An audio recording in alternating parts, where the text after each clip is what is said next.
Subscribe करें। कहने में तो आसान लगता है कि अगर एक बार हार गए तो दोबारा उठो और फिर से दौड़ लगाओ, दोबारा हार गए तो तीसरी बार फिर खड़े हो और ऐसे अनंत बार कोशिश करते रहो जब तक तुम कामयाब नहीं हो जाते। कहने में तो ये बहुत आसान लगता है, लेकिन जब बार बार हार होती रहे तो आखिरकार एक इंसान कितनी कोशिश करे, कहीं ना कहीं उसका मनोबल तो टूटेगा ही। लेकिन क्या कोई ऐसा फॉर्मूला भी है जो निरंतर चलते रहने के लिए हमें हिम्मत देता है?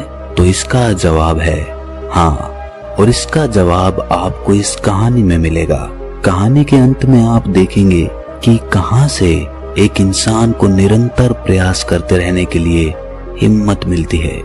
जिस तरह मैं भगवान बुद्ध की कहानियों से आप सबको मोटिवेट करता हूं, वैसे ही आपका सिर्फ एक सब्सक्राइब करना मुझे मोटिवेट करता है। लेने और देने का ये सिलसिला चलता रहे, इसलिए इस चैनल को अभी सब्सक्राइब जरूर कर ले। तो चलिए कहानी शुरू करते हैं। भगवान बुद्ध के हजारों शिष्य थे। जब उनका एक शिष्य बुद्धत्व को प्राप्त हो जाता तो वो उसे किसी एक दिशा में भेजकर वहां के लोगों को जागरूक करने और ज्ञान देने के लिए भेज देते थे। बुद्ध का एक शिष्य बुद्ध के सानिध्य में 6 सालों से था। वो एक दिन महात्मा बुद्ध के पास आया और बुद्ध से कहा कि हे बुद्ध, मुझे आपके पास 6 साल हो गए हैं। मेरे बाद कितने शिष्य आए, उन्हें आपने इस बीच किसी एक दिशा में ज्ञान देने के लिए भेज दिया, लेकिन मुझे अभी तक नहीं भेजा। क्या मुझे अभी तक बुद्धत्व प्राप्त नहीं हुआ है? बुद्ध मुस्कुराए और बोले, ये तो तुम्हें खुद समझना होगा कि तुम्हें बुद्धत्व प्राप्त हुआ है या नहीं। शिष्य बोला, हे बुद्ध, आपने मुझे इन 6 सालों में जो भी उपदेश दिया है मुझे वो सब याद है। आपकी बताई एक एक बात मुझे याद है। आप मुझसे कुछ भी पूछ सकते हैं, मैं आपको हर उत्तर देने के लिए सक्षम हूँ। आप मुझे एक मौका तो दें ताकि मैं किसी भी दिशा में जाकर लोगों को आपके ज्ञान के बारे में बता सकूं। बुद्ध ने कहा, ज्ञान की बातों को याद रखने से कुछ नहीं होता जब तक आप उसे अपने आचरण में ना लेकर आओ। जब तक आप किसी चीज को अपने आचरण में नहीं लाएंगे तब तक आप दूसरों को नहीं कह सकते कि वो उसे अपने आचरण में लेकर आए। शिष्य ने कहा, जो भी हो कृपा कर मुझे एक मौका तो दें। आप मुझ पर भरोसा रखें, मैं सभी को अपने ज्ञान से प्रभावित कर सकता हूँ।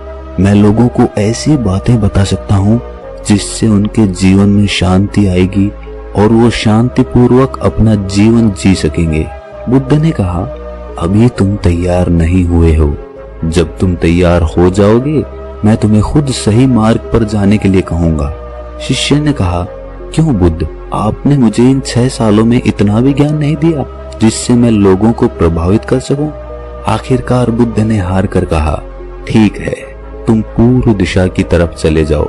वहां तुम्हें एक गांव मिलेगा, उससे तुम भिक्षा मांग कर लाओ और वहां के लोगों को अपने ज्ञान के बारे में बताओ।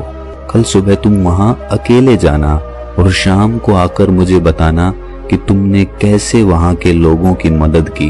वो शिष्य ये सुनकर बहुत खुश हो गया और बुद्ध का आशीर्वाद लेकर वहां के लिए चल दिया। वो रात भर ज्ञान समेटता रहा। वो मन ही मन सोच रहा था कि मैं कल वहां पर ऐसी ज्ञान की छाप छोड़ूंगा कि वहां के लोगों के साथ बुद्ध भी मुझसे प्रभावित हो जाएंगे। सुबह उठकर वो बुद्ध को प्रणाम करने गया। उन्हें प्रणाम कर वो पूर्व दिशा की तरफ निकल गया। शाम को जब वो वापस आया तो बुद्ध ने देखा कि उस शिष्य के माथे पर चोट लगी है और खून बह रहा है। बुद्ध ने उसे पट्टी की और पूछा कि तुम्हें ये चोट कैसे लगी? शिष्य ने कहा कि बुद्ध, वहां के लोग बेहद ही दुष्ट हैं, उन्हें जरा भी बुद्धि नहीं है। मैं उस गांव में भिक्षा लेने के लिए गया पर किसी ने मुझे भिक्षा नहीं दी, सब मुझे गालियां दे रहे थे। एक व्यक्ति ने मुझे भिक्षा तो दी लेकिन नीचे फेंक कर और कहा, इसे उठा लो। मैंने उन्हें काफी समझाया लेकिन वो मेरी बात सुनने को तैयार ही नहीं थे। उल्टा उन्होंने मेरे साथ हाथापाई कर दी जिससे मुझे ये चोट लग गई। हे बुद्ध, आप मुझे दूसरी जगह भेजें जहाँ के लोगों में बुद्धि हो। बुद्ध शिष्य की बात सुनकर मुस्कुराए और बोले, कि अगर तुम्हें दूसरे गांव में भी ऐसे लोग मिल गए तब तुम क्या करोगे? शिष्य ने कहा, हे बुद्ध, ऐसे लोगों को कोई ज्ञान नहीं दे सकता। वो लोग अज्ञानी हैं, उन्हें कौन समझाएगा? बुद्ध ने कहा, वो लोग अज्ञानी नहीं बल्कि ज्ञानी ही हैं। उनके पास बहुत बुद्धि है और उनके पास खुद का अपना ज्ञान है। अगर तुम किसी दूसरे के ज्ञान को चोट पहुंचाओगे तो वो कुछ तो कहेंगे ही। तुम्हें ऐसे लोग हर जगह मिलेंगे, तब तुम अपना ज्ञान उन्हें कैसे दोगे? बुद्ध ने शिष्य को कहा कि आज तुम आराम करो, कल शाम को मेरे पास आना। शिष्य बुद्ध को प्रणाम करके चला गया। अगली शाम जब वो वापस बुद्ध के पास आया तब वहां एक और बुद्ध के शिष्य मौजूद थे। उनके हाथ में चोट लगी हुई थी। बुद्ध ने उस शिष्य के हाथ पर चोट देखकर उस पर पट्टी की और उस शिष्य से पूछा कि तुम्हें ये चोट कैसे लगी? शिष्य ने कहा, बुद्ध, आपने पूर्व के गांव में मुझे जाने के लिए कहा था, वहीं पर मुझे ये चोट लगी। बुद्ध ने कहा, वहां तुम्हारे साथ क्या हुआ था? शिष्य ने कहा, हे बुद्ध, वहां पर मैंने सबसे भिक्षा मांगी लेकिन किसी ने मुझे भिक्षा नहीं दी। एक व्यक्ति ने मुझे भिक्षा दी लेकिन उसने भी जमीन पर फेंक कर कहा कि इसे उठा लो। मैंने चुपचाप उसे अपने पात्र में रख लिया और उसे कल्याण का आशीर्वाद दिया। तब उस आदमी ने मुझसे कहा कि आप बड़े ही अजीब आदमी हैं। मैं आपका अपमान कर रहा हूँ और आप मुझे आशीर्वाद दे रहे हैं। मैंने उनसे कहा कि आप दानी हैं, आपने मुझे दान दिया है, इसीलिए मैं आपको आशीर्वाद दे रहा हूँ। फिर मैं वहां से आगे गया तो कुछ लोगों ने मुझे वहां से जाने के लिए कहा। उन्होंने मुझे अपशब्द कहे और मुझ पर पत्थर फेंके जिससे मुझे चोट लग गई। जब मैं वापस आ रहा था तब मैंने एक माँ को रोते हुए देखा। वो अपने बीमार बच्चे को लेकर चिंतित थी। मैं तुरंत जंगल से उसके लिए कुछ जड़ी बूटी ले आया, लेकिन वहां के लोग मुझे उसे जड़ी बूटी नहीं देने दे रहे थे। फिर मैंने उनसे विनती की कि वो मुझे उस बच्चे का इलाज करने दे। उसके बाद वो जैसा कहेंगे मैं ठीक वैसा ही करूंगा। फिर जिस व्यक्ति ने मुझे भिक्षा दी थी उसने गांव वालों को समझाया। तब उन्होंने मुझे उस बच्चे को जड़ी बूटी लगाने दी। उसके बाद वो बच्चा ठीक हो गया।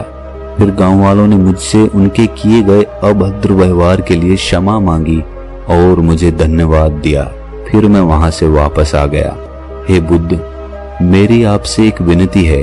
उस गांव के लोग बहुत भोले और सीधे साधे हैं। क्या मैं रोज उसी गांव में जाकर भिक्षा मांग सकता हूँ? ये सभी बात वो पहला शिष्य भी सुन रहा था। उसने ये सुनते ही बुद्ध के चरणों में गिरकर कहा, हे बुद्ध, मैं समझ गया हूँ कि अभी मैं उस लायक नहीं हुआ हूँ कि दूसरों को ज्ञान दे सकूं। बुद्ध ने कहा, हमें बाहर वैसे ही लोग दिखाई देते हैं जैसे हम भीतर से होते हैं। जब तक हम स्वयं को नहीं बदलते तब तक हम किसी को नहीं बदल सकते। खुद में परिवर्तन बेहद जरूरी है। कोई भी बात बताने से पहले उसे आचरण में लाना बहुत जरूरी है, क्योंकि खुद के आचरण में लाई हुई चीज को समझाना और बताना बहुत आसान होता है और उसे लोग बेहद आसानी से समझ पाते हैं। तो दोस्तों, आप सोच रहे होंगे कि इसमें निरंतर प्रयास करने का कौन सा मंत्र है? तो यहीं पर हमारी समझ काम आती है। इस कहानी में दो पात्र थे। दोनों पात्र वहां से चोट खाकर आए। एक पात्र उनको गालियां निकालने लगा, लेकिन दूसरा पात्र फिर से वहीं जाने के लिए कहने लगा। ऐसे ही जब हमारे जीवन में कोई कठिनाई आती है या फिर हमारा प्रयास विफल हो जाता है तो या तो हम उससे मुंह मोड़ लेते हैं या उस काम को कभी करने की कोशिश ही नहीं करते हैं। लेकिन दूसरी तरह का पात्र उसी काम को करने का नजरिया बदल देता है। वो उसी नाकामयाबी में कुछ ना कुछ मोटिवेशन ढूंढ लेता है। जैसे एक नवजात बच्चा होता है, उसे शुरुआत में चलना नहीं आता है। वो बार बार चलता है, फिर गिर जाता है, वो फिर उठता है, फिर चलता है। उसके लिए वो गिरने का और चलने का एक खेल बन जाता है। उसके लिए वो मनोरंजन बन जाता है।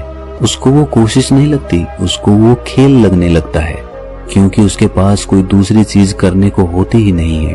और हमारे पास करने को बहुत सारी चीजें होती हैं। इसीलिए हम जब एक चीज में असफल होते हैं तो हम दूसरी चीज की तरफ भागने लगते हैं। लेकिन अगर हम 100 जगह मिट्टी खोदने की बजाय एक ही जगह पर मिट्टी खोदते रहें तो एक दिन वो कुआं बन जाएगा और उसमें से पानी भी निकल आएगा। इस बात को अपनी गांठ मान लो कि हर नाकामयाबी आपके लिए एक नया मनोरंजन लेकर आए और अगली बार उसी काम को करने के लिए आप एक नया नजरिया लेकर आए। एक नए नजरिए से उस काम को देखने की कोशिश करें और फिर देखें कामयाबी आपके कदम चूमेगी।